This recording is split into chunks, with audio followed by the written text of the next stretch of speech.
packed with terrorists.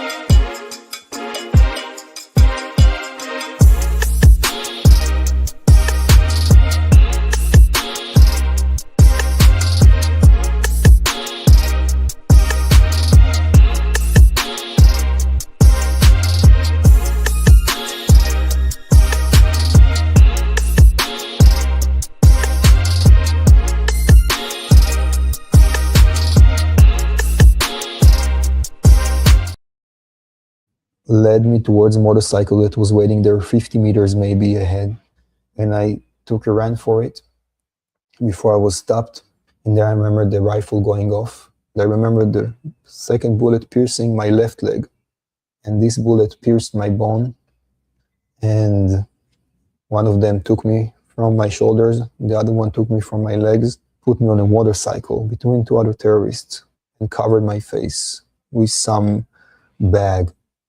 You were held for nearly 500 days. Mm-hmm. Can you talk?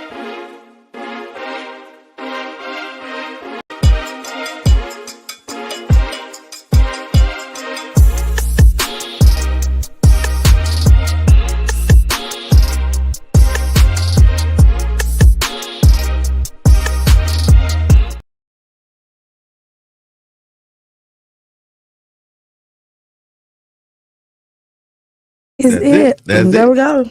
All right, welcome to the Tampa Bay Breakfast Club. I'm your brother John. And this is Kiana. And this program is being brought to you as part of the New Image. Wait, hold on. Let me just go, Brandon. Good morning. Welcome to the Tampa Bay Breakfast Club. I'm brother John. And this is Kiana. And say it how we say it, please. Yes.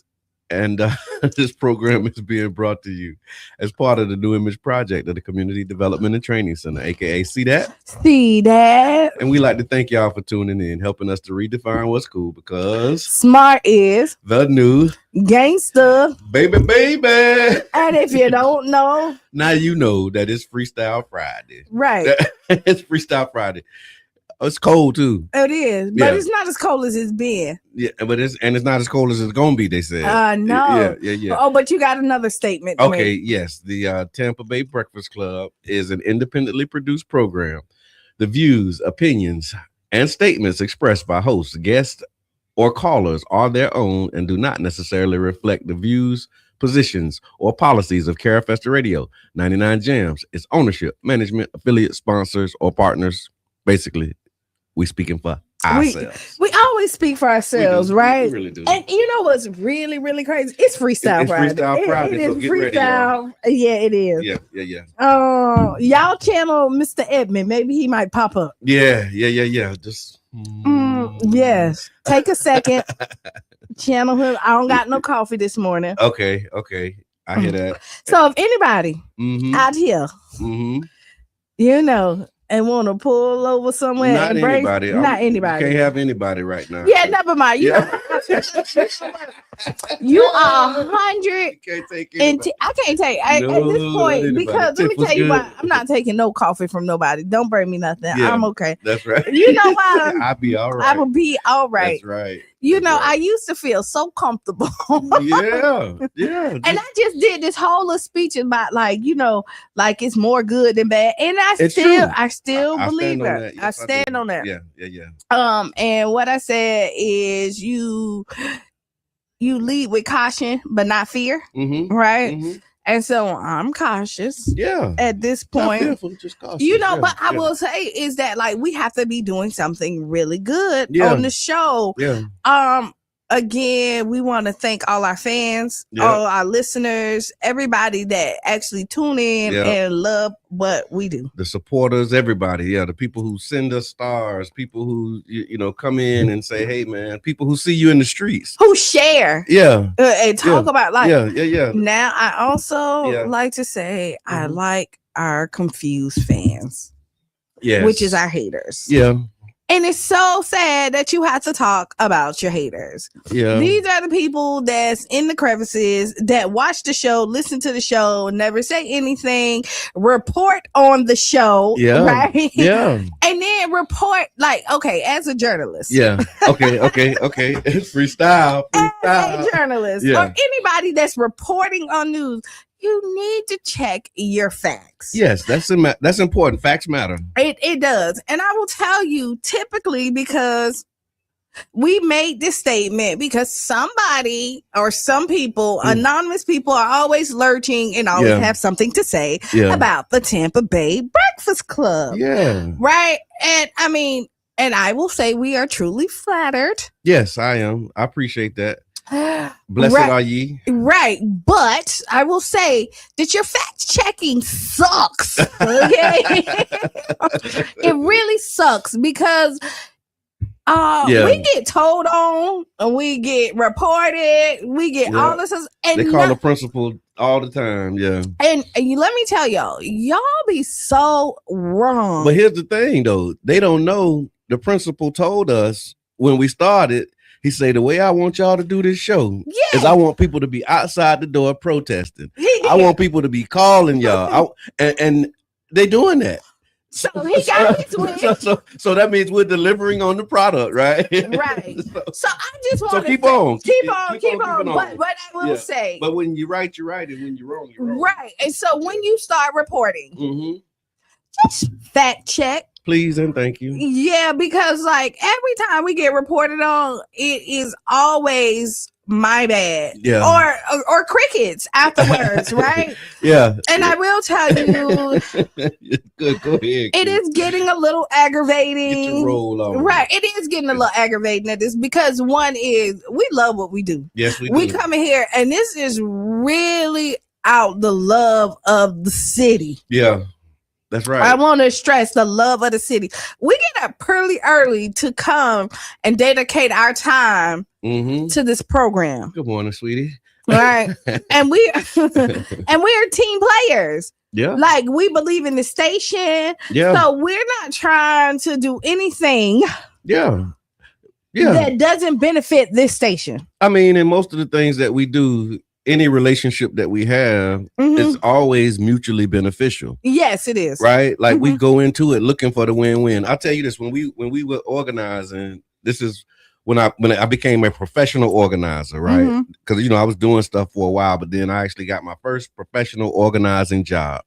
And shout out to Glenn Wren. Glenn Wren was our regional director for the state, and he was with SEIU. And we would be pitching ideas to him on what we wanted to do in the community. And what Glenn Wren told us, and this was 2016, I'm talking about February, March of 2016, when I come with all these ideas, all these opportunities for partnership, because, we was a part of everything, part of a lot of things. And that's why they hired me, because it was like, hey, man, you connected, you embedded in the community. Would you like to get a job doing organizing? I'm like, what? That's actually a job. They pay people to do this stuff. And they paid us pretty good at the time. And so I would pitch him these ideas, and what he would say when we had an idea on the board, what he trained us in, again, after Trump, fast forward, after Trump won, he left and moved to Russia or somewhere. He left the country. But Glenn said, before we go into any partnership, I want y'all to ask, how can we meaningfully contribute to it? Right. Because we're not just going to go into partnerships just to say we're in partnership. Right. We want to be able to meaningfully contribute, and we want to make sure that it's mutually beneficial, because we owe that to our community. Yes. And when he said that, it was like, you're right. Like, we're not going to not contribute, but just to be explicit in it and really be able to tell him, because he was like, that's a great idea. Now you tell me, how are we as SEIU at the time, how are we going to meaningfully contribute? Right. And we took that. And from then on, everything that we've done, if we can't meaningfully contribute and make whatever we're doing and the people we're doing it with better, then we say, you know what? It's not for us. It's not for us. Because, you know what I'm saying? Yeah. But that's what. And now unite. And then I think 2 years later, that's when we approached the radio station about being on to talk about Amendment 4. And again, how can this be meaningfully beneficial? You know what I'm saying? Right. And here we are 8 years later, going on 8 years later, and we still here. And I think it's been a mutually beneficial relationship. I do think it is. Yeah. And I think sometimes Miko say, and I don't have on my glasses today at all. Bees don't waste time trying to convince the flies that honey is better than ish. Yeah. Thank you for that. because that is so true. Mm-hmm. So true, so true. Not them fly guys and fly girls, right? Mm-hmm. It's the truth. Charlie Funk, good morning. Mm-hmm. Always happy to see you. Yes, I want to give a shout out to Charlie Funk. Yes, and we said this. Yes. Yeah. Charlie Funk. Thank you for the stars, Carrie. Go ahead. Charlie Funk, you've been so consistent with your support and the platform that you use to check in, YouTube. Because we didn't have a lot of people on YouTube, but Charlie Funk basically is like a trailblazer. So whatever you did, Charlie, whatever you did, because like we looking at them YouTube numbers now. And them YouTube numbers is like crazy from where they were. Right. You know what I'm saying? Like they ain't crazy in the YouTube universe, but for us and where they was, right. They're crazy from where they was. The fact that people are now looking for us on YouTube, and then we have like our confused fans over there, right? They're the most confused. But I love it. But I realize I like them YouTube people. I just say whatever. Whatever. Yeah, that's true. YouTube. They really say whatever. Really just say whatever. Yeah. So I like the YouTube people. Yeah. Also, I want to give a shout out to these Black businesses. Okay. Right? Okay. Especially like these food trucks, the restaurants. Y'all winning. Yeah. No, really. Yes. Y'all winning. Yes. Tag a friend, tell a friend if they got like so. All right, I'll go anywhere. Yeah, I will. Like, okay, so like you'll try them. So listen, like I done been to down the street. I done been to IHOP. I go to Kissing Cousins, and these are pretty staples in the community. I will say, right?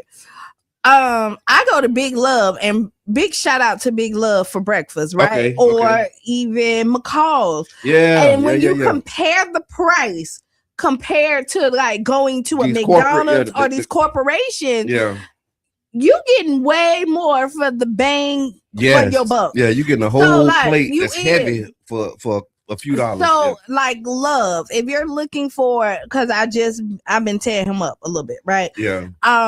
Over there Cooking with Love, breakfast started like $7, and I think it is like 10. Like shrimp and grits is $10 with eggs. You can't go nowhere and get shrimp grits and eggs except for Big Love. But except for Big Love, right?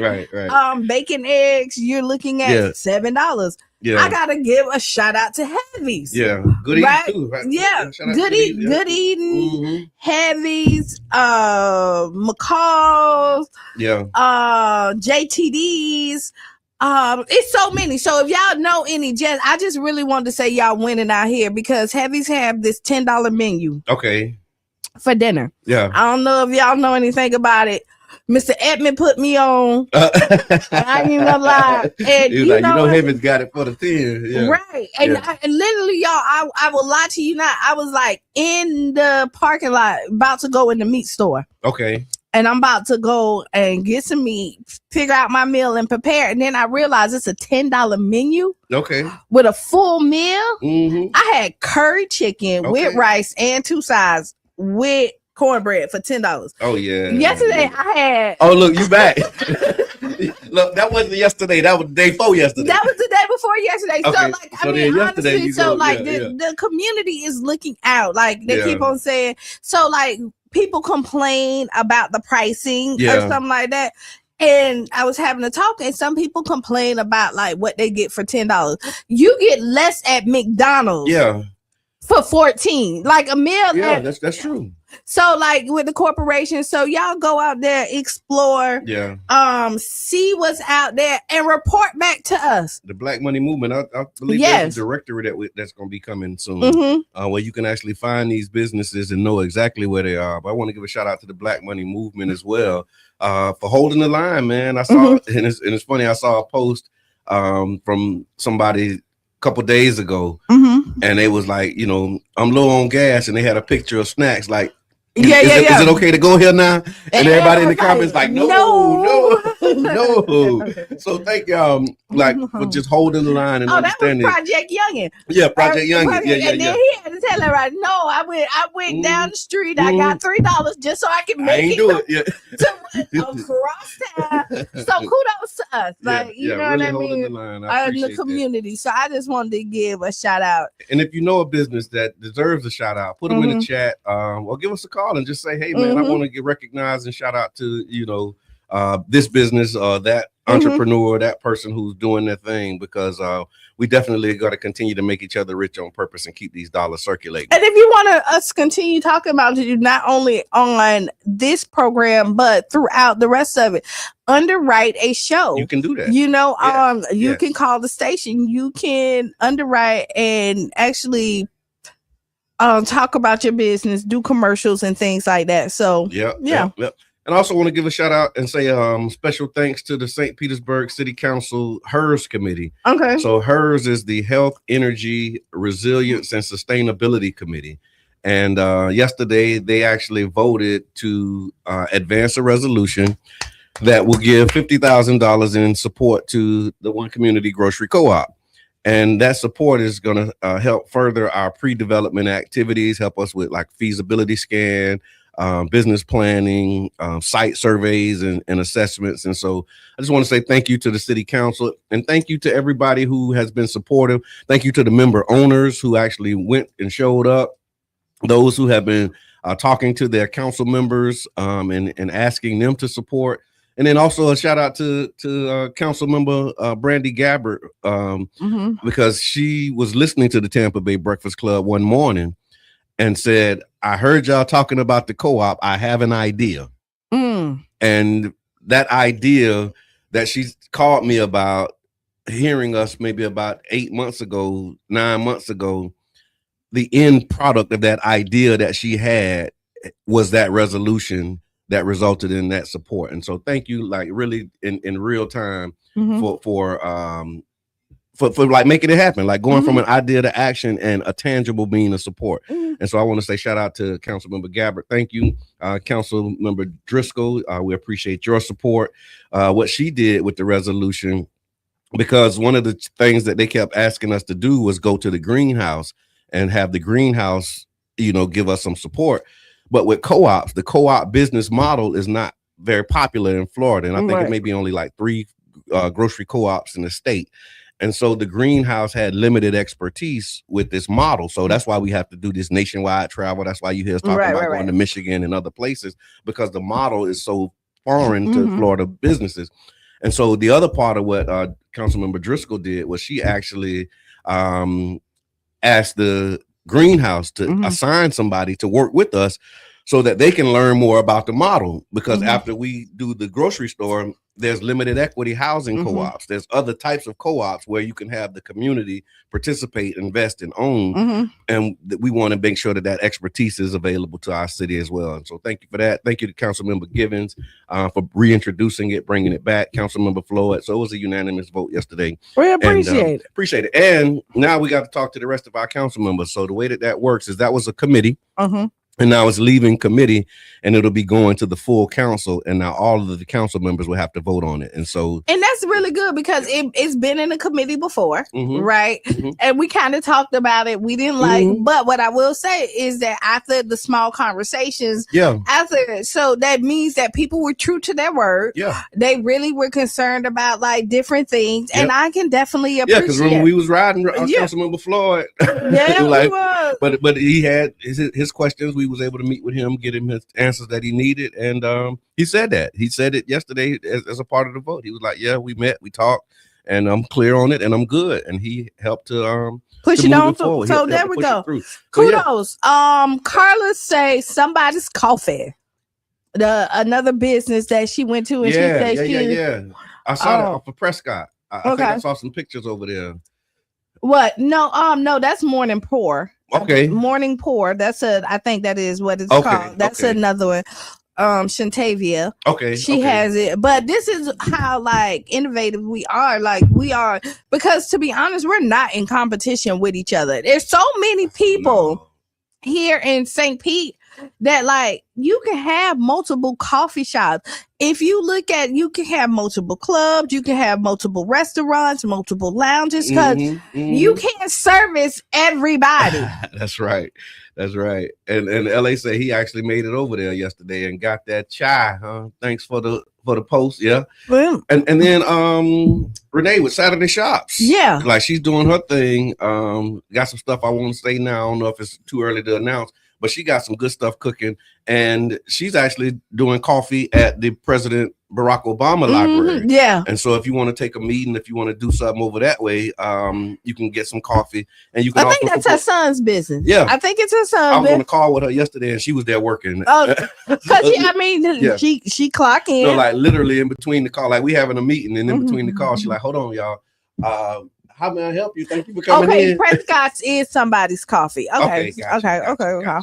And so so again, shout out to all of the entrepreneurs, those who are doing business in the city, and we appreciate it. And make sure that you tag them, tell a friend when you go, support, take a picture, post it. Like how you post your plate, post the location the way you pick that plate up too, and let's highlight each other businesses and really demonstrate that we support each other. That's the 2026 and beyond. And we're a little late, so we got to pay some bills, right? Tag a friend, tell a friend. We just started cooking, so if you like what you heard, it's only probably gonna get better. Yeah, absolutely. We just warming up, right? So, yeah, and we'll be back 7 minutes after the hour, right here on 99 Jams.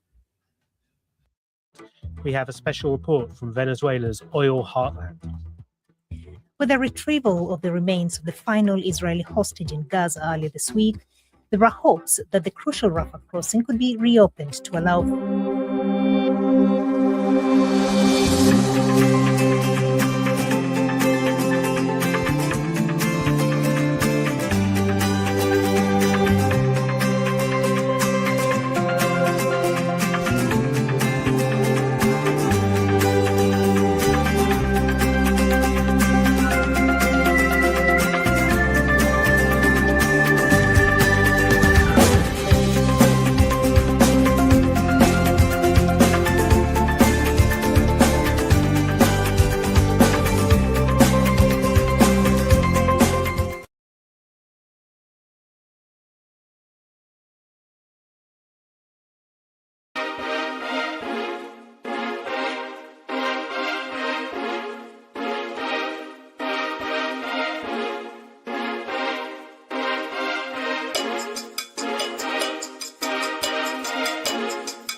Minnesota vowed to continue immigration operations, but said the strategy will shift.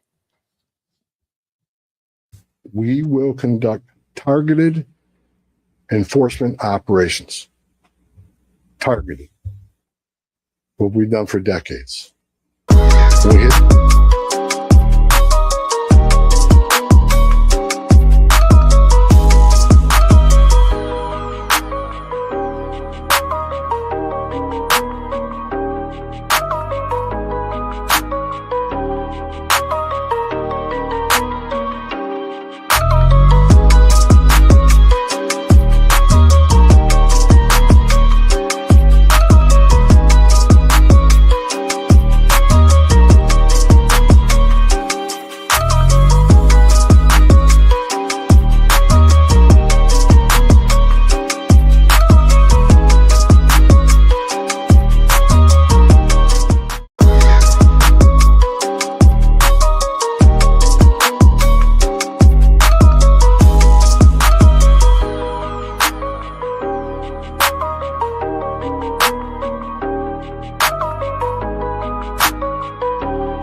They want it all. They want it all, because just like that. Hold on. They want it all. They want it all. Okay, there we go. I can hear now. Okay. All right. Just like that. We're back. Welcome back to the Tampa Bay. We're back. We're back. Boom, boom, boom.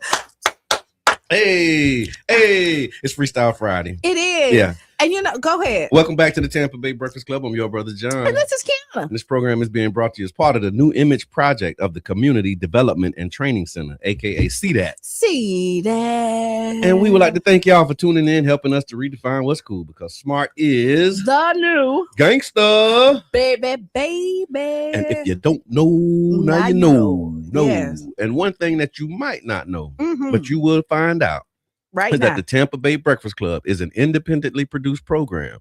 The views, opinions, and statements expressed by host, guest, or callers are their own and do not necessarily reflect the views, positions, or policies of Carafesta Radio, 99 Jams, its ownership, management, affiliates, sponsors, or partners. That makes sure we cover everybody. Yeah. Nobody but us. It says ownership, management, affiliates, sponsors, or partners. That means nobody but us speaking for us this morning. That's it. Councilmember Gabbard, thank you for tapping in. We was giving you your flowers earlier. It surely was. Appreciate you. Thank you. And really, for those who might have missed the first hour, I'm just going to remind you, because I do see people coming in now. Shout out to Kurt Donnelly. I got a good, amazing Kurt Donnelly story too. Okay. A lot of them, but one of them in particular. But we were talking about how Councilmember Gabbard was listening to the Tampa Bay Breakfast Club one morning, and we talked about the One Community Grocery Co-op. You know, we always talk, you know, announcing it and big up in it. And she called and said, "Hey, I have an idea." And I don't know how many months ago that idea was, but it actually went beyond an idea and turned into what became a resolution for support. And so we actually are thankful for you and how you just flagged that and moved it through from an idea to an action, and was able to successfully pass a resolution for $50,000 in support to the One Community Grocery Co-op that is now advancing to the full council. But again, it started with a conversation that we were having on the radio. I mean, it didn't start there. This round started there because Councilmember Gabbard is like a day one with the co-op and really been rocking with us since the very beginning. And Councilmember Driscoll too. Like, we got some early New Deal for St. Pete pictures with Councilmember Driscoll when she was like, I think she was a candidate. That's when we met. I think we did a New Deal for St. Pete candidate forum. Okay. And she was a candidate for office. And then after the forum, she wanted to meet and learn more about the platform. And one of the things that really she gravitated towards was the One Community Grocery Co-op. And she's been rocking with us ever since then too. I'm glad you said that, right? I just want to like this to be extremely clear. Okay. Also. Okay, please. It's Freestyle Friday. It is Freestyle Friday, and stuff is like kind of coming up. Like, this is an open platform for anybody to come on. Oh, you still there? Come on. No. Some people have that. No. I'm just saying about it really is an open. You are welcome to come in. Right, and all you have to do is ask. Yeah, if you want to come on, just say, "Hey, I want to come on." Come on. Yeah. I don't remember. And then we'll tell you what it takes for you to get on. Right. Yeah. And I will tell you now with politics and everything that's coming up with for every politician or anybody that's running for office. Yeah.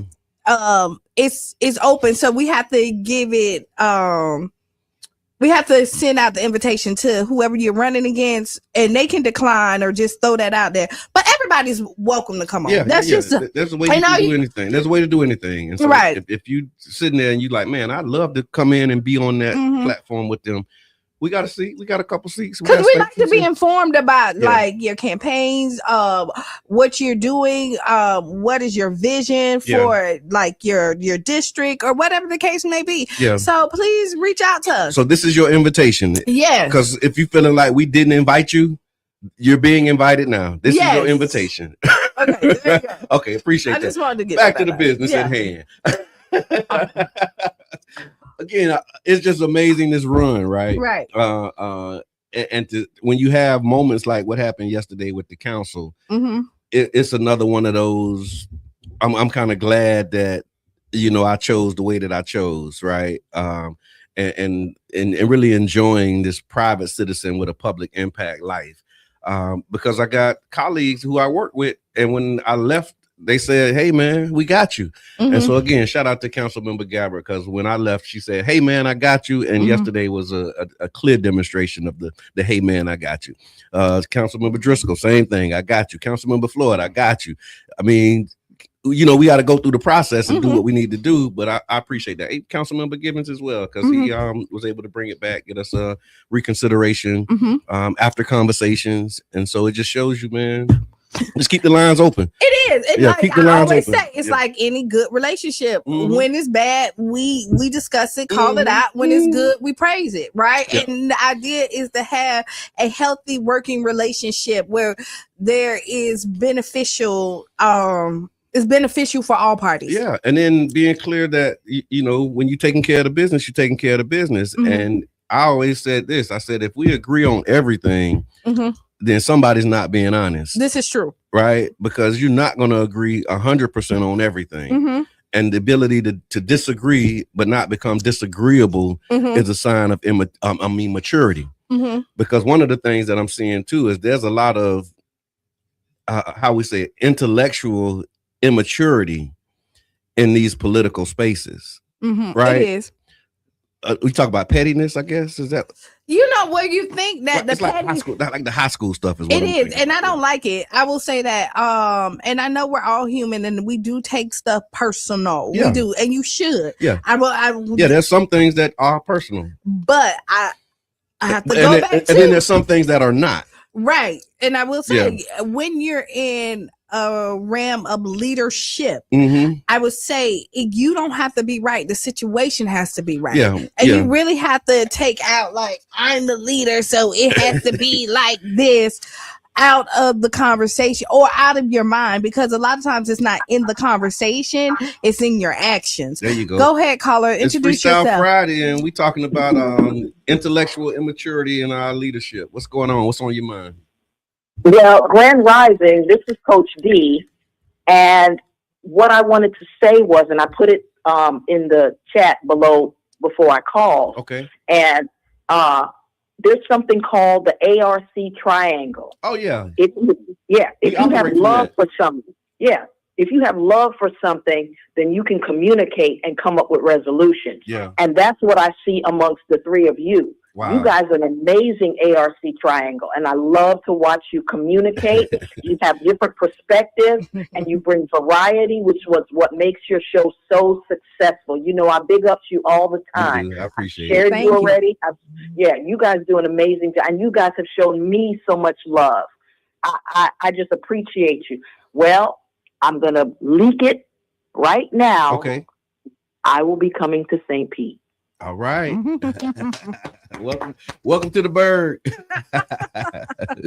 And I'm gonna do some things. I'm gonna do some reaching out. All of you guys that I've always, Carla, all of you guys, the youth farm, everything that I've always touched. Yeah. I'm bringing something else with me. Absolutely. Well, looking forward to having you, Coach D, and thank you for all that you do. Thank you for the support that you give us, because you are, again, one of the most consistent. We appreciate it. You are, and we appreciate it, because again, y'all are the reason why we get up. I mean, I'm telling you. No. Y'all do not understand. It's tough. It can be tough.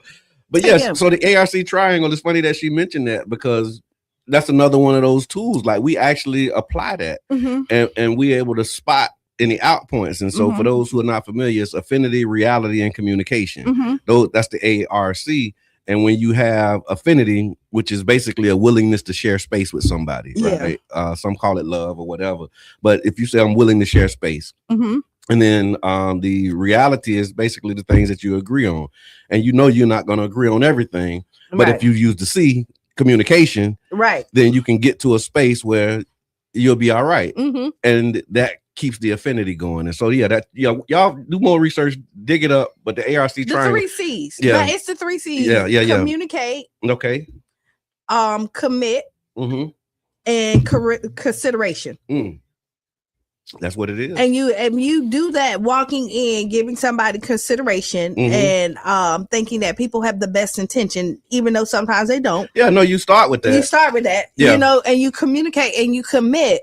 So, like, back to the leadership. Ms. Teresa, I'm with you. She said, I love being a private citizen with a community impact. Believe and do good. It feels good. It really do. It does. So go ahead. But like, and my leader, like the people I'm looking for, is like, you don't have to necessarily like me. Yeah. Right. But if I bring you something good on the table, that's going to benefit the community. Now, you may not like how I move. You might not like what I say. But if you know that my intentions are pure, or you can see where the plan is at, like, you really need to take I like you out the. Especially for our leadership. I want to give y'all another tool, right? Another one of these tools, because since we dropping them in this Freestyle Friday, here's a tool. When you in a situation, when you looking at all of the things that are required in order to get it done, right? You have categories of things. There's some things that you must have, right? And then there's some things that are nice to have. You follow what I'm saying? And liking me is not one of my must haves. No, it's nice to have. It is, but it's not a must.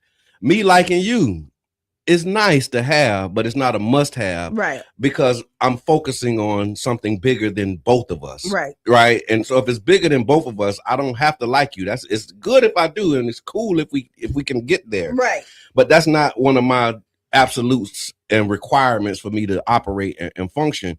And I do reserve the right at all times to disagree with you on anything. Right. Even if I like you. Yeah. Yeah. And if I like you, I'm probably going to disagree more because I'm going to be in closer proximity. So I'm going to know more. And I'm not, and I'm more confident that because I can tell you, like, if we have a real relationship or a real friendship, I'm probably more vocal. Yeah. Because I know the solid of the foundation. Well, that's the C, right? Yeah. So that's the C, that's the communication, and the affinity is the A. Like if I'm sharing space with you consistently, then that means we're communicating. Right. But what happened when you argue with somebody? You have a reality break, right? And when you have a reality break, the communication falls. Yes. And when the communication falls, your willingness to share space with that. I don't want to be around you. So now I'm going in the other room. Or I'm not picking up the phone. That's why that triangle is something that I'm glad you highlighted, Coach D, because it when you look at it in practice, it really works. And there's ways that you can reestablish the reality, reestablish the communication, and rebuild the affinity. Like we practice this stuff. You know what I mean? And we actually use these tools. We're not out here just doing stuff. That's why we can spot it when it's out. It really can. And I will tell you, I think misunderstanding about the three of us here is that there's not one policy that I 100% agree with. Yeah.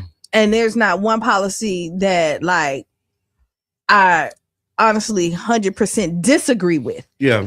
Right? I think everybody brings in something good. Yeah. I can find something good in every. I'm not, and so, like, no, you ought to hear. See, that's the thing.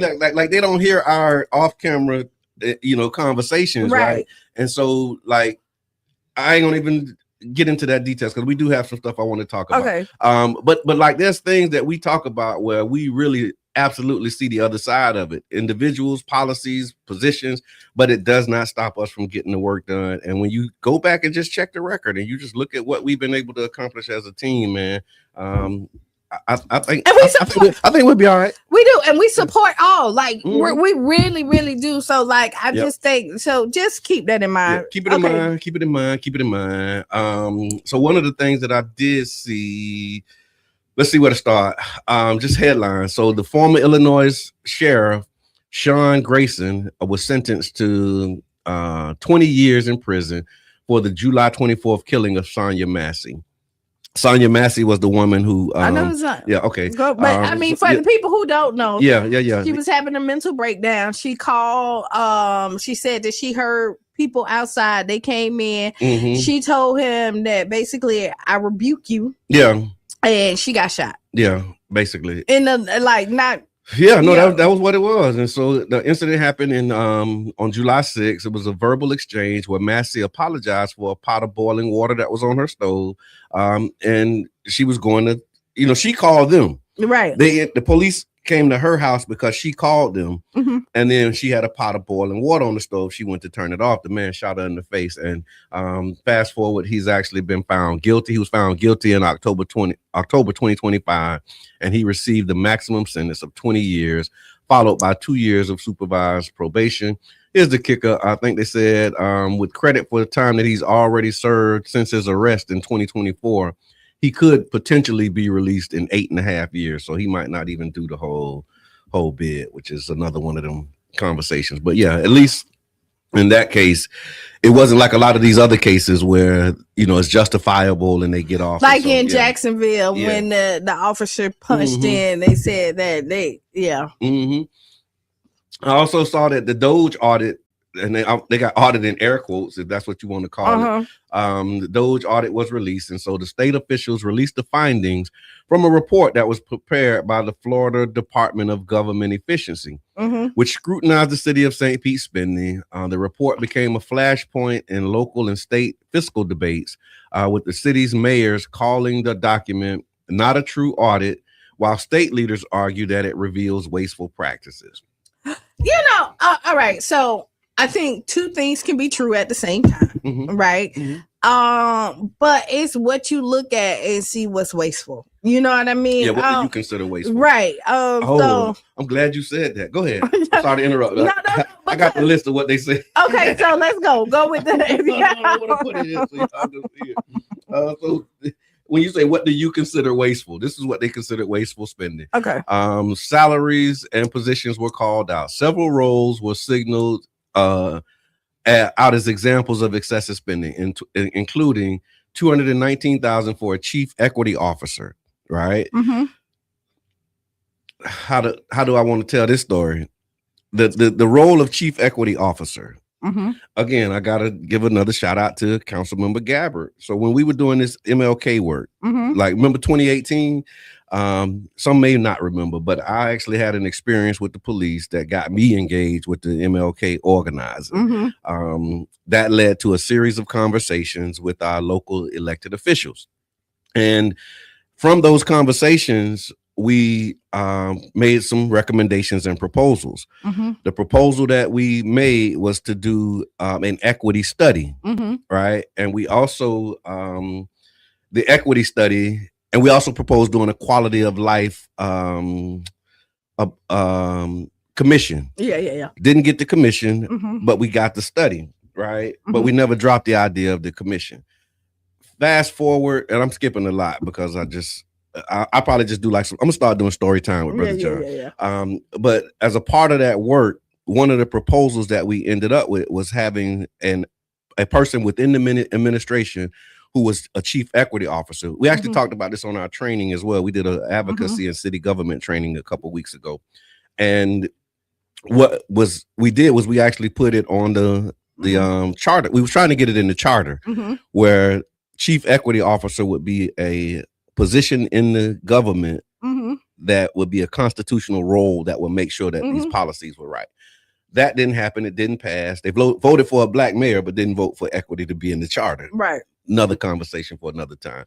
But when the mayor got in, he created the position of chief equity officer who would be responsible for making sure that all of the things that were identified in this structural racism study that showed you how the institutions and institutional practices have led to the conditions that we're facing can be addressed. He hired somebody to address it, and Doge calls that wasteful and excessive spending. Okay. All right. $102,000 for a cultural affairs director was another one. $123,000 for a community justice liaison was also lifted up as one of the things. And so the report highlights that the city added 355 employees between 2019 and 2025, and it alleges that most were bureaucratic, administrative, and not first responders. The report also criticizes DEI related initiatives and structures, asserting examples that the authors view as financial misappropriation. It also repeats claims about the city's contributions to pride events, including youth and family programming, which the report also frames controversially. So like, honestly, I'm kind of like blah blah blah blah blah. Like I am, like when you look at it, like blah. So everything that's really helping the community, right? Their people complained about it. They said that they wanted this. Now they give it to it, and they say that there's wasteful spending. And here's the other part. Honestly, I will say before you say that, you coming doing the audit is wasteful spending. Yeah. Just how they went about it. So here's the other piece that I saw that has people. Look, my daughter's in here. She said, I need a refund of them last 3 years of property taxes, right? That property tax debate is definitely something that we got to continue to pay attention to. And we got to double click. I don't know if they did it yet, but I know there was a referral. Shout out to Council Member Mike Harding, who referred an item to committee to really look at the impact of cutting property taxes and what that would mean for the city.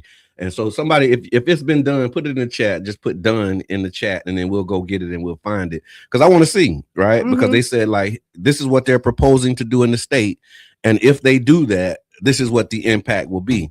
And there's a lot of people who have that property tax bill, myself included, my daughter included. When you get that bill, you saying, man, if I didn't have to pay this bill, we'd be good. But then, you know, you got to double click because the devil is in the details. And so that's what we want to do. Like on the surface, yes, it sounds great. But then when you start getting into it and you look at the trade-off of what you would be losing as it relates to community and services, what are we actually paying for when we pay those taxes? That's what we need to find out. Right. Because, you know, if you had to trade that bill now for some child care expenses, right? If child care was impacted by that, how would you pay that one bill one time? Or would you want to pay a higher child care cost? Would you want to pay higher gas costs consistently? Right. Would you want, you know what I mean? Like what?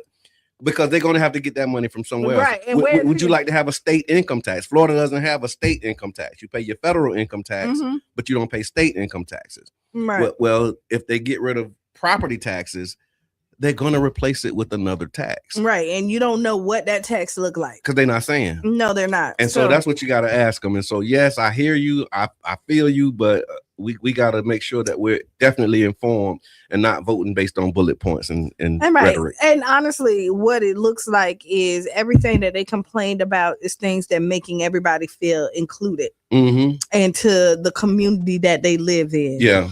So how about that? Yeah, so take your report and shove it up. Yeah, right. Okay. And then I saw that now that's just my opinion. Okay, the views expressed. Because somebody else made that, you know. the views expressed. It was something I was gonna say, but I lost it. Sorry. So no, it's all right. Another story, Olympian Sha'Carri Richardson was arrested in Florida. Guess what she was arrested for? Speeding. How crazy is that? How can you see a picture of Sha'Carri Richardson being arrested for speeding and not think that's funny? The gold and silver medalist at the 2024 Paris Olympics. She was arrested Thursday in Orange County, Florida, after deputies say, "Now this is crazy though. It's not funny because you could really hurt somebody." Sha'Carri. She was driving 104 miles per hour on State Road 429 near Stone. Like, yeah, Sha'Carri, you can't be doing that. According to the Orange County Sheriff, Richardson was pulled over after being clocked at speeds exceeding 100 miles per hour, tailgating other vehicles, and weaving across lanes in what authorities call dangerous excessive speeding. She was booked on that charge and held on a $500 bond and then later released. But yeah, I just saw that and I was like, oh my God, how, Sha'Carri, slow down, girl. Like, you run fast on the track, but and then but you can't drive like that. You can't, especially in Orlando.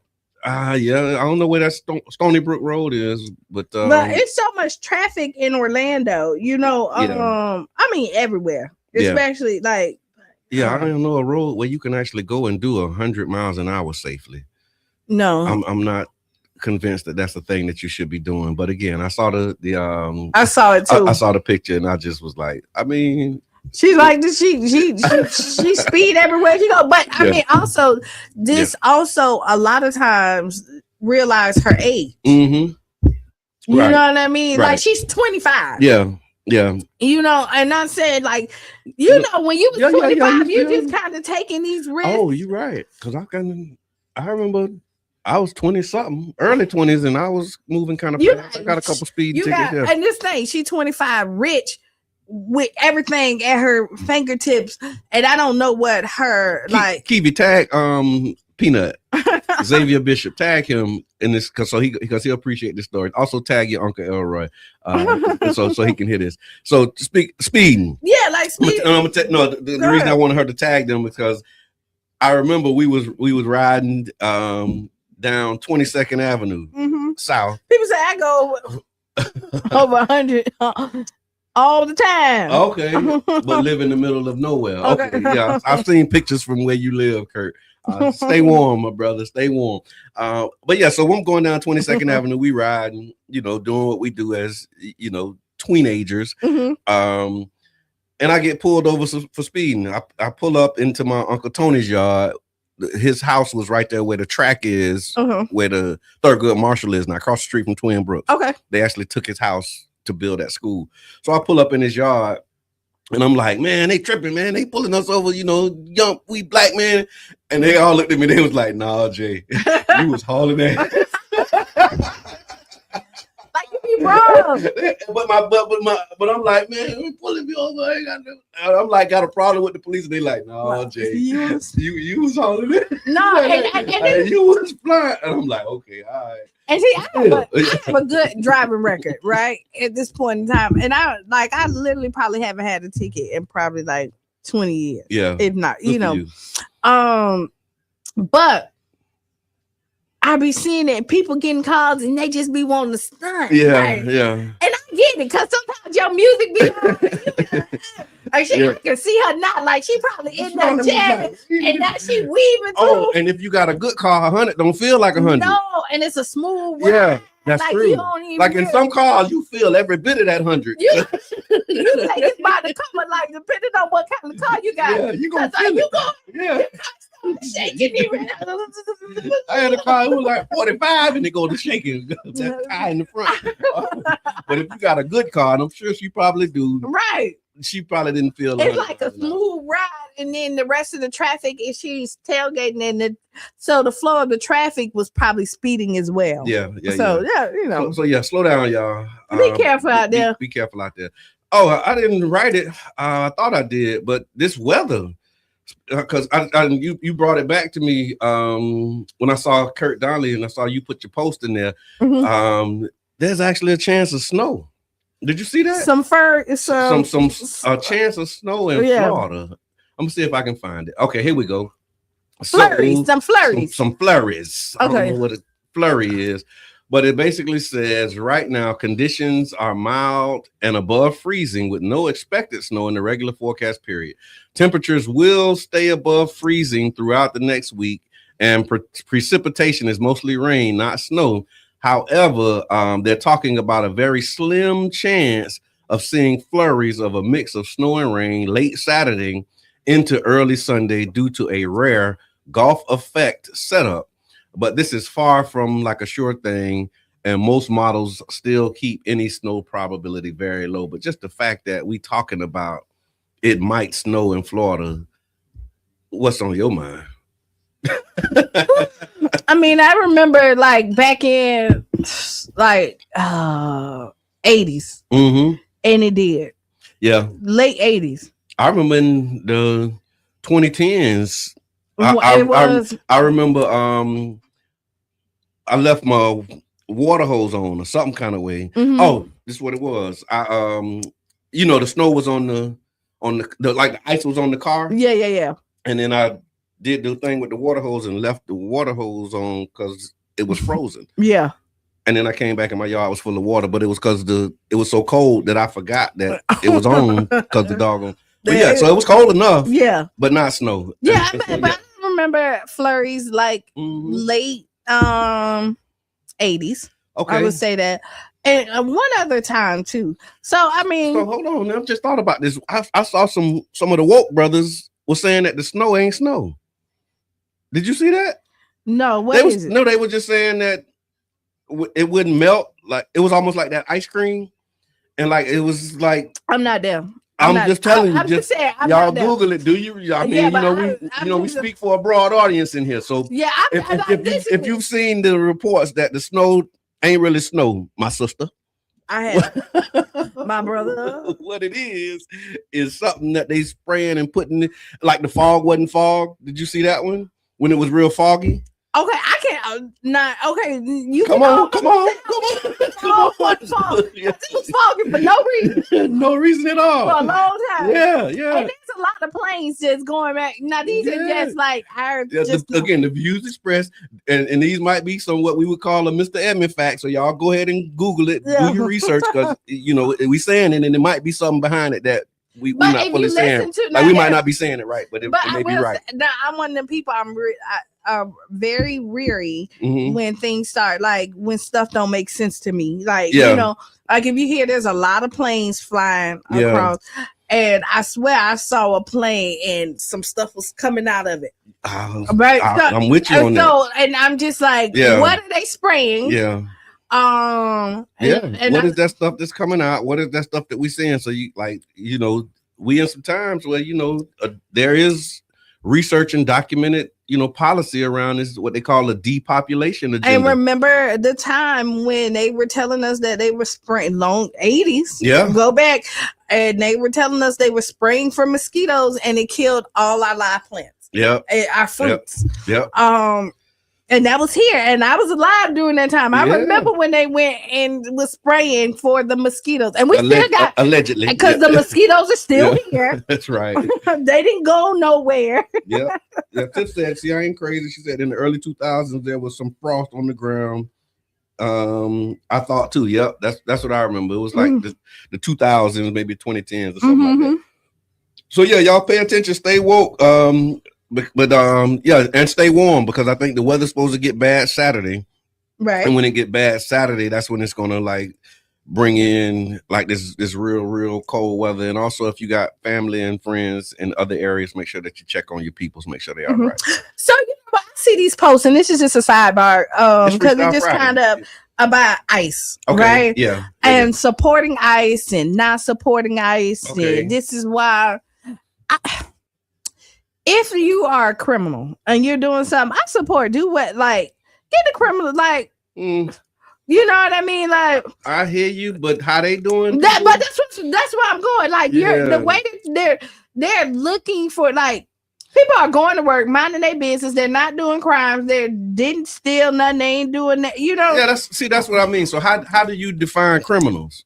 Because some of the biggest criminals are the one who's saying go get the criminals, right? You know what I'm saying? So it's like that whole situation. There's a lot that needs to be done to correct that, because the way they're going about that, I don't agree with it whatsoever. Like, I mean, if somebody hit somebody and they was drinking and driving, hit them, jumped out the car, ran, lives was lost. Yeah, and there's a due process. So in the America, we used to have laws. I mean, there's laws on the books, and we know that historically these laws have not always applied equally to everybody, right? So that's clear. So even the fact that you have, some of these folks on the news saying this is unprecedented. We've never had a time where they would just pull people over for no reason. Excuse me. No, like we've never had a time where somebody was just, randomly targeted because of the way that they look. Excuse me. So we know that these things are that have happened, and our community has been saying, like, we got this problem with the police. Yeah. So now they've just empowered this secret police, basically, because they don't have to identify themselves. They covering up in masks and all of this stuff, and they going out. And so what it is just a 10x of what Black people were saying in the 90s when we came out with the song, "The police coming straight from the underground." A young got it bad because I'm brown. Yeah. Like that was, we were saying that for a reason, and now they're seeing that 10x, and that don't make it right. They don't, and I don't like it, and that's really kind of where I was going, because I see people that's, this is why I support it, and I'm like, they call us criminals. Like young Black men were criminals. Every young Black male was a criminal, and so now they're saying we're trying to get rid of criminals. That's what they said when they targeted us. Because they couldn't call us the N-word, so they started calling us thugs. Right. And criminals. Right. And then when they started calling us thugs and criminals, that made it okay for them to just do us any kind of way. And now they're doing the same thing with illegal aliens, and that's a whole nother word and conversation. Because they see it. But they did the same. They criminalized us, which justified the prison industrial complex. That's my Kurt Donnelly story. Just to get back to that. He's the one that brought us the book and said, hey, y'all need to read this. The book was called The New Jim Crow. And The New Jim Crow was highlighting the history of the criminal industrial complex. And it made everything that we experienced as children make sense, because before it was like, what is this? What was that? And you see the policies of how they made us criminals. They do. My whole point is I don't like it. You know what I mean? I can't rock with it. And back to there, like I remember riding in Childs Park in one of my older cars, and I think they thought there was a guy. Like I was, because they couldn't. Yeah, you can't see. Yeah. Right. And so they pulled me over, and when they realized I was a female, they stumbled, and they ended up letting me go. Yeah. But the reason why they stopped me was some stupid, like, Oh, you didn't turn your blinker on? There was no reason. There was no reason, Yeah. but they thought because, they're saying it's a high drug area and all this other stuff. Now just imagine living there. Right. I mean, that like this is your daily activity. You know what I'm saying? And you experience this, and this is all the time. But again, when you think about the 13th Amendment, right? Slavery is illegal except as punishment for a crime. Right. Well, if you want to keep slavery going, what do? You make everybody criminals. Yeah. And so when they talk about Trump putting people back in slavery, like you have your idea of what slavery means. You don't realize that that's prison. You don't realize that that's being deported. So you don't think that it can happen. But when you hear them keep saying we're going to invest in money to deal with crime and criminals, you make that connection to slavery and how you justify it, and it might start to make a little bit of sense to you. But yeah, I ain't rocking with that. And they need to stop it. And then when they talk about secret police, I heard it on the radio coming this morning on 99 Jams. I listen to 99 Jams when I'm not on 99 Jams. And this morning's report, they were talking about, they used the word secret police. And it sent me immediately back to like 8th grade history class when they talked about Hitler and how I think the Gestapo was the secret police. And they were using them in the same way that now the Trump administration is using ICE. You see what I'm saying? Right. So it's like these parallels, man. We've been here before, and we gonna keep going. I saw again, it's Freestyle Friday, y'all. I hope y'all able to keep up. You're listening to the Tampa Bay Breakfast Club. We're right here on 99 Jams, Carafesta Radio, and yeah, we talking that talk. So I saw a post by State Representative Angie Nixon. Okay. She's the representative, I think it's District 13 out of Duval in Jacksonville. And she was broadcasting live from the Florida House.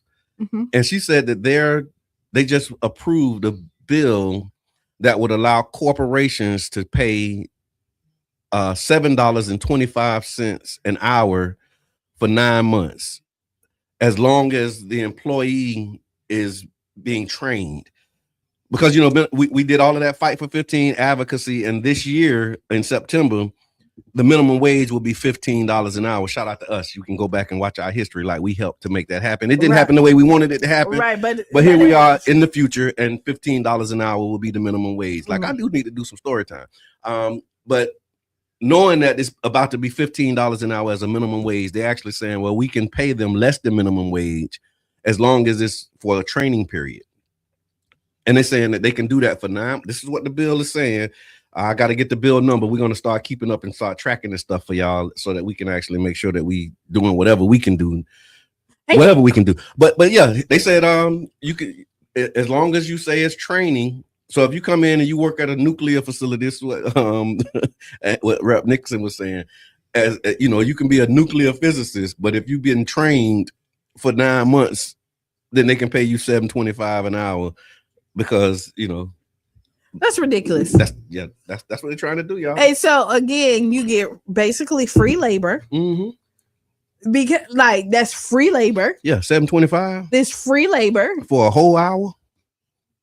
That's free labor for almost a year. Because I mean, $15 for a whole hour ain't a whole lot of money. No, because if you break down your paycheck, right? Yeah. And you look at it, and then let's say you buy shoes. Yeah. A pair of shoes is $100. Yeah. A good pair. Yeah. How many hours did you have to work to get them shoes? Let's keep it even simple. That meal from Heavy's, that cost you 45 minutes. You had to work 45 minutes to pay $10 to get a sandwich. You know what I'm saying? Like, come on, man. What we talking about here? So imagine if you're making 7 something, you will have to make 2 hours yeah, to get your meal, to get a $10 meal. No, stop that. So you can only get 20 meals in a week, right? If you're working 40 hours at that rate. Ridiculous, crazy, but that's what we got, y'all. These are the people who are in office. And so when you talk about voting don't matter, like, it does. Yeah, these are the consequences. And the reason why they want you to believe that it doesn't matter because they keep the power. Yeah. Right? Again. Money and the power. Money and the power.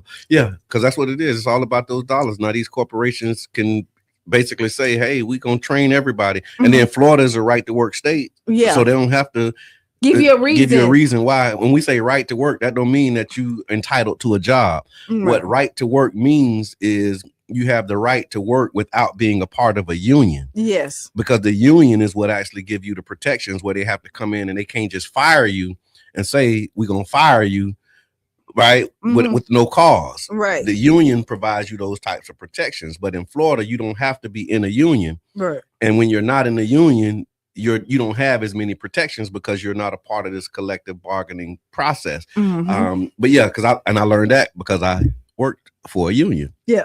Because I used to be like, this right to work. I mean, they supposed to give me a job. It was like, no, no, that ain't what that means. It sound good. But that's what they do. Right. Like property tax cuts. Right. Sound good. Yeah. But when you really flip it around and work on it, yeah, it's like, yeah, we cutting that. And we're going to cut the library. And we're going to cut your trash only going to get dumped once a week instead of twice a week. And we're going to and then we're going to give you a double tax that you didn't pay. Right. But you're getting less bang for your buck. But don't worry about it. It's a good deal. Trust me. Right. And then the people who looking like Chucky. Right. Trust me. And the people who benefit the most are probably people who don't even live in the state. Right. Because a lot of these properties are owned by out-of-state corporations and out-of-state individuals. And then there's more renters. It's like, so again, y'all do your research. Check that out. And so a part of what they're saying is why they're saying rent is going up, property tax so high. Yeah. And I gotta get insurance. So you cut the property tax. Are y'all gonna then take the rent down for renters? Come on now. Are you gonna just increase your profit? Yeah. And then the same thing with you mentioned insurance. Like that's another one of them big rackets, right? That's another part of the issue is when you have a mortgage, you got your principal, but then you got your taxes and insurance. Yeah. Right? Go ahead, caller. Introduce yourself. It's just me, Miss T. How y'all doing? What's good? You, man. Hey, must be cooking if we got you be on the phone. Yeah, it's cooking, but the property taxes is only for homesteaded properties.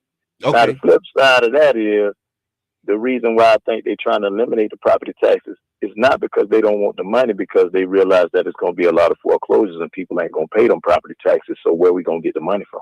Okay. You know what I mean? Like a lot of people ain't going to pay their mortgage. They're going to go in foreclosure with. When they go in foreclosure, where do we get the money from if we anticipating that many foreclosures coming?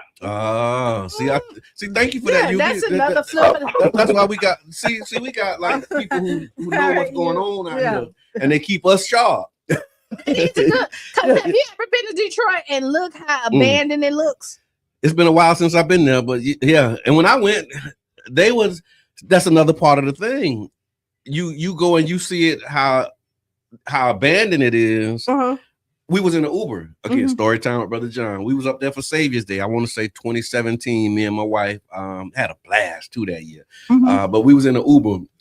I'm laughing because my wife don't do Ubers. Right? She's like, she be ready. We try anything. But anyway, we Ubering, and the Uber driver is saying, he telling us what this building used to be, what that building used to be. And then he started telling us about how people started investing when the market dropped. So again, the Black money movement, right? And these conversations that we're having, when these things happen, like, you know, when it happened here, there was houses for $15,000, $20,000, $30,000 at that time. But because of what they told us about our neighborhood, we was like, you crazy. That house ain't worth no $15,000. I ain't getting y'all no $30,000 for that house. No. That same house is $300,000 now. But because they make us think bad about our area because it's looking bad because of the lack of investment, right? We buy into, but then corporations say, what? And then you see news reports where they bought 70 houses at one time, right? 100 houses at one time. And then they redo them and all this other stuff. And now that same house that you was like, dang, I should have got it. That same neighborhood that you was like, dang, it ain't safe here. You see people jogging through the street with no shirt on. The lake that and it's cold. You see somebody it's cold and they got no shirt on and they jogging. You know where they from. They not like us. Not at all. But it's because of what they told us about the area, but somebody else see it different. And so to UB's point, you know that it's about to be happening. So this is the time to be preparing ourselves as a community to say, okay, what opportunity is this going to present to us as well, and not look at the problem alone. Yes. Yeah. Good stuff. So I got a question here. Okay, question. What advice do you wish you would have listened to sooner? Put it in the chat. Let us know, y'all.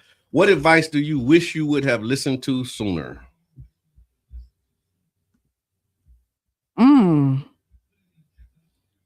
I'll tell you. What, go ahead. It just came up just in the moment because it's a lot, right? And most of it is what my daddy told me. He told me to keep my driving record straight. Don't mess up your driving license. But I just told you how I was rolling. And there was a lot of that going on at the time. Because he was a driver and he did a lot of stuff on the road. But that was one of the things that he told me was like, don't mess up your driver record. He told me about credit a little bit, but not a whole lot. Yes. But I didn't listen. And so those were like some nuggets that he dropped on me that I wish I would have listened to sooner and really paid attention to. Because when I got older, I saw the impact of what it was, my driving record, how that impacted my car insurance when I did start getting insurance. Because for a long time, I just, whatever. Right. But when I started getting insurance because of that, whatever, it was like, oh, you're a higher risk, and you live in this neighborhood, which puts you at a high, all of the stuff. All the stuff. You know what I mean? And you black, and you man. So like, it's like check. Yeah. But that and then don't get a red car. Oh, real stuff. And so I wish I would have listened to that. That's some advice that I wish I would have listened to. Kirk say finish school. I'm really. So you listen to all the advice then? No, I don't. No. I think no, I don't. Like I haven't. Like I think eventually, it's just I'm really trying to go back, and say go back and get it. Right. Yeah. Like I was good at credit, you know what I mean? And my credit done been up, it done been down. Yeah. It done did this roller coaster. That's kind of how credit go. It really done did this roller coaster. I wish I probably paid a little bit more attention when again it was I'm gonna pause you because here's what I think is happening. The thing that you wish you would have listened to, even though you didn't listen, it worked out. It does. So that's if I know you, like it's something that you probably wish you would have listened to, but even though you didn't, it still worked out, and it ended up being all right. Right, but what I would have did. Am I right on that? You're right. But what happens is, I think I would have took shorter routes. Okay. Right. Okay. But then when I think about it too, I like some of the scenic read. Yeah. Like this long because it then like really kind of molded me to who I am, and then like like the pain that you go through, if you don't experience it, then how do you appreciate the sweetness and the goodness of what so I think if I would have if I could flip that question, like my younger self. Okay, yeah. If I would tell my younger self, like, that it's gonna be okay. Yeah. Right? Yeah. It's like, believe in yourself. Like, believe me, your dreams are not out of reach. Okay. And anybody who told you they were, ignore them. Yeah. Because I think that listening to the doubters that made me question and make me hesitate when I know I should have jumped. Okay. Because I'm gonna jump. Okay. It's just when I jump. So it ain't advice that you wish you would have listened to. It's advice you wish you wouldn't have listened to. Yeah. Me. Like I shouldn't have taken that advice. Like or something like that. Or like, and if I was gonna like bruise, I'd rather like bump, bruise, and then have the story and then hop back up and then eventually made it across that. Yeah. No, I hear that. Miss Teresa, thank you for that. And thank you, Q. Miss Teresa said, don't pull your Social Security until you're 70 years old. Okay. Because you'll get the maximum payout. All right. That was one of the things that she said as well. Okay. Tiffany said to focus more on saving. Yep. That's another one. And then Miss Teresa again says, you're correct. I did an early withdrawal thinking that I might not live until 70. God, dog. And you, how, Miss Teresa? Because me and my wife, we marvel at the energy that you have at 70 plus. But I get it because I didn't think that I'd live to be 50. Yeah. And I'm about to be 50. Yeah. About to be, God willing, if I can make it a couple more months, man. Yeah. So but there's things but I never imagined. Like my number was 24. That was as far as I can see. When growing up, I was 24. That was my number. Like I wanted to live longer, but I couldn't see any further than 24. And the reason 24 was the number because that was the year 2000. Yeah. Yeah. No, because I grew up like in the year 2000. I'm gonna be 24. And that was my ceiling. I didn't see 30. I didn't see 40. God forbid 50. Like I never imagined what life would be like at 50. And see, I've always like, when you're younger, you think it's older, but I never thought like I wasn't gonna make it to this age. Yeah. Like I never thought that like, I'm never gonna be. But that's a lot of stories for Black males. Yeah. I hear like they be so like, you're trying to get it all. You know how many people said that I wouldn't, but what I have realized through this is that even in war, and like your darkest moment, like guns are blazing, fires and all that other stuff. But once the dust settles, the grass start to grow again. Yeah. And so there's always life that is going. And then again, it's how you water it. Yeah, look at the time. Oh. Wow. Look